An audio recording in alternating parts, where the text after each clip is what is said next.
Take.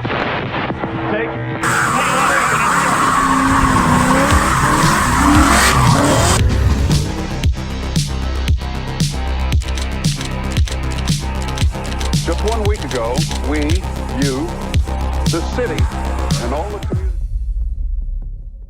Pontiac, a brand once synonymous with speed, rebellion, and American car culture. The name alone brought excitement.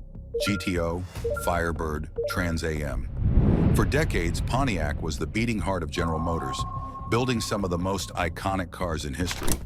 But today, Pontiac doesn't exist. It was killed off in 2010, not because people stopped loving cars, but because of a series of mistakes, corporate mismanagement, and an economic collapse that finished what GM had already broken. So how did Pontiac go from building America's first muscle car to disappearing completely? This is the tragic death of Pontiac.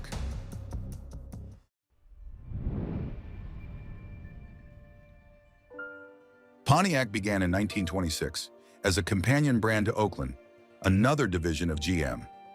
At first, Pontiac was meant to be affordable, a step above Chevrolet, but still within reach for ordinary Americans. But something unexpected happened. Pontiac immediately outsold Oakland. By 1933, Oakland was gone, and Pontiac became the main brand. In the 1930s and 40s, Pontiac wasn't flashy, it was practical. Solid cars with straight 6 and straight 8 engines. For middle-class families, Pontiac meant dependability. But that wasn't enough for the long term.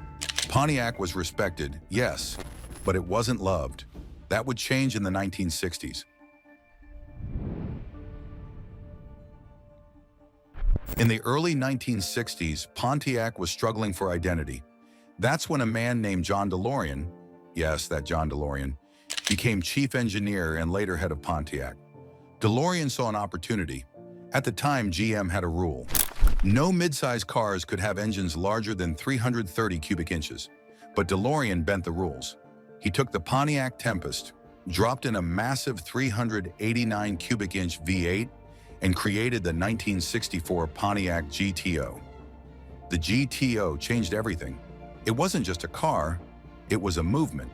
Affordable, powerful, stylish, and marketed directly to young buyers. Sales exploded. Pontiac thought they'd sell 5,000 GTOs in the first year. They sold over 32,000. By the late 1960s, Pontiac was riding high. The Firebird and Trans Am followed, battling the Chevy Camaro and Ford Mustang. In 1968, Pontiac sold over 900,000 cars, the third best-selling brand in America. Pontiac was no longer just dependable, it was exciting, it was rebellious, it was cool, but nothing lasts forever.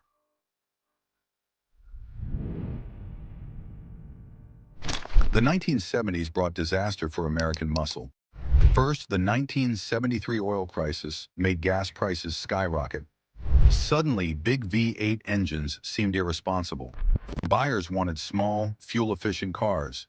Then came new emissions regulations and safety laws. Engines were detuned, horsepower dropped, cars became heavier. The GTO, once the poster child of muscle, faded away. The Firebird and Trans Am survived, but with much less power. By the late 1970s, Pontiac's identity was in crisis. Was it the brand of muscle cars, or just another GM division? Without the fire of the 60s, Pontiac was losing its edge.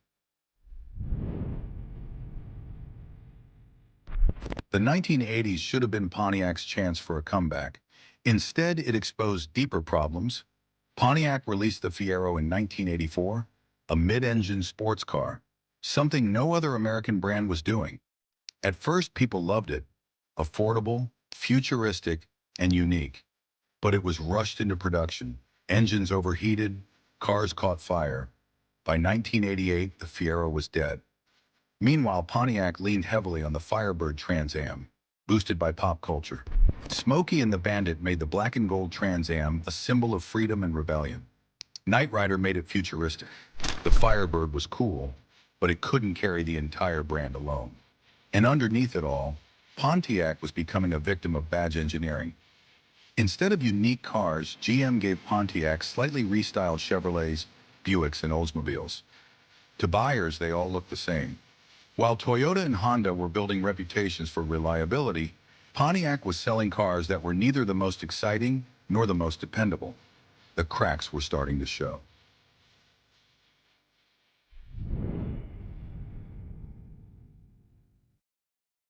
In the 1990s, Pontiac tried to sell itself as the excitement division of GM. The marketing was loud, flashy commercials, aggressive styling, big spoilers. And to be fair, some cars lived up to it. The Grand Prix GTP, with a supercharged 3,800 V6, was a genuine sleeper performance sedan. The Firebird Trans Am WS6 was brutally powerful, with its 5.7-liter V8. Even the Bonneville SSEI had personality. But too many Pontiacs were simply average.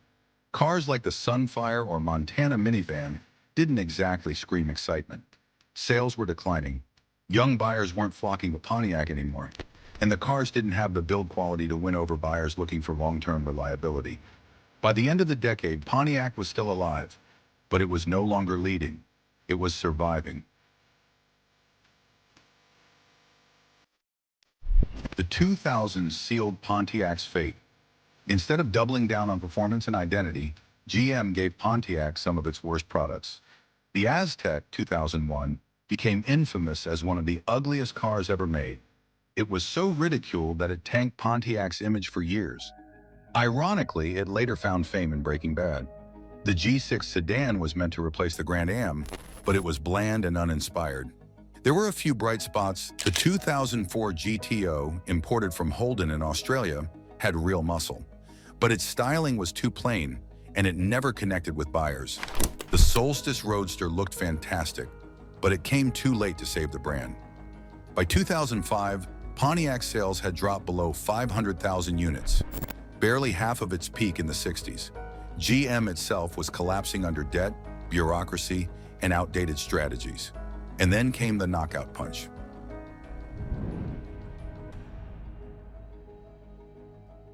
In 2008, the global financial crisis hit. Car sales plummeted. GM, already drowning in debt, was weeks from bankruptcy. To survive, GM went to the US government for a bailout.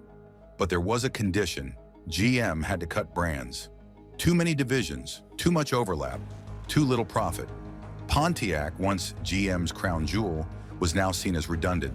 It didn't have the sales of Chevrolet, the luxury of Cadillac, or the loyal customer base of Buick.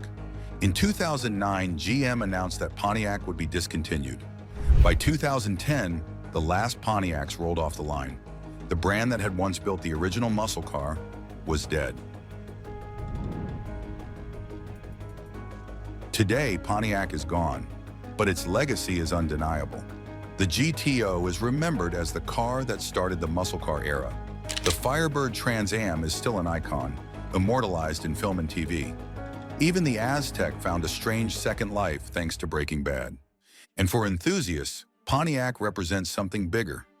The tragedy of wasted potential. A brand that once led the auto industry, killed not by lack of passion from customers, but by mismanagement from above.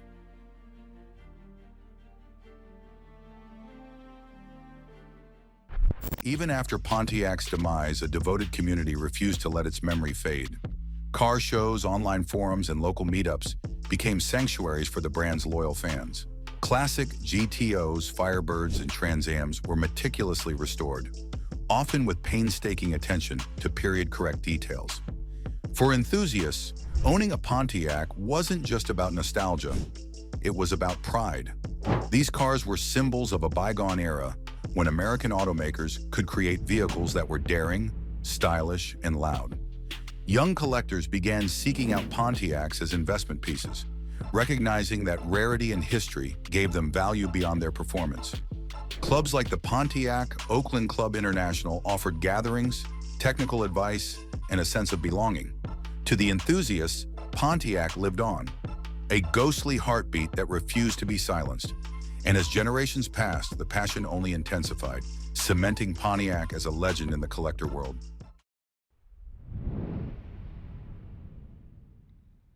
Pontiac's influence went far beyond the showroom. Hollywood and pop culture kept the brand in the public eye long after production ended. Movies like Smokey and the Bandit turned the black and gold Trans Am into an icon of rebellion and speed. TV shows such as Knight Rider made the Firebird, KITT, a symbol of futurism and adventure. Even the Aztec, widely ridiculed in its day, became a cultural artifact thanks to Breaking Bad, representing bold, if questionable, design choices. Pontiac cars weren't just vehicles, they were characters. The roar of a GTO, or the sleek silhouette of a Firebird on screen, carried more emotional weight than any modern marketing campaign could achieve. In this sense, Pontiac outlived its corporate demise. Its image and influence remained embedded in the cultural imagination, proof that sometimes a brand's soul is bigger than its balance sheet.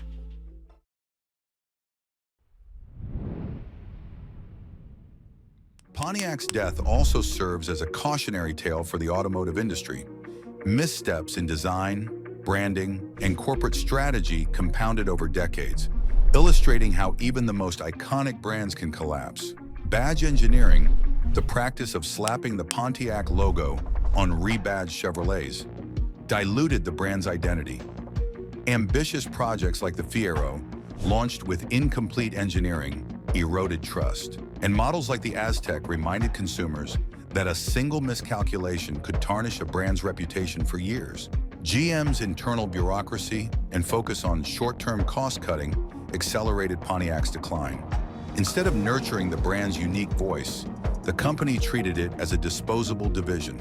For students of business, Pontiac's demise highlights how passion, innovation, and consumer loyalty can be undermined when strategy and execution misalign.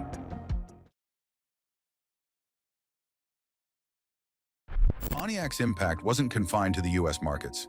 In Australia, GM's Holden division supplied the 2004 GTO, giving enthusiasts a taste of modern muscle from down under. Pontiac's legacy influenced car culture abroad, inspiring designers and performance enthusiasts worldwide. Collectors in Europe and Asia sought out classic Pontiacs, appreciating the raw American engineering and distinctive style. Car magazines celebrated them, and racing events featured these machines, proving that Pontiac's appeal transcended national borders.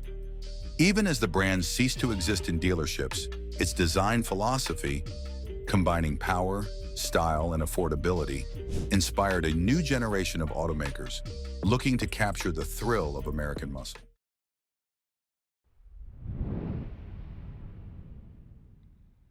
More than a decade after its closure, Pontiac has become mythic. For car enthusiasts, it represents both the heights of innovation and the dangers of corporate neglect. GTOs, Firebirds, and even obscure models like the Tempest evoke longing and admiration. In a world of increasingly homogeneous vehicles, the story of Pontiac reminds people that automotive passion is more than horsepower or styling. It's about identity, culture, and emotion. Pontiac was never just a badge. It was a statement, a promise of excitement, a challenge to the ordinary. Even today, when a classic Trans Am rumbles down the street or a collector unveils a restored GTO, the spirit of Pontiac lives on. Its death may have been tragic, but its legend is eternal. A reminder that some brands are too vibrant to ever truly disappear. Pontiac's story is both inspiring and tragic. From creating legends like the GTO to being remembered for the Aztec. From nearly 1 million cars sold a year to zero. It wasn't just the recession that killed Pontiac. It was years of corporate indecision, badge engineering, and the slow loss of identity. And that's why Pontiac's death still hurts. It wasn't just another car brand. It was a symbol of what American performance could be. And maybe, just maybe, that's why enthusiasts will never forget it.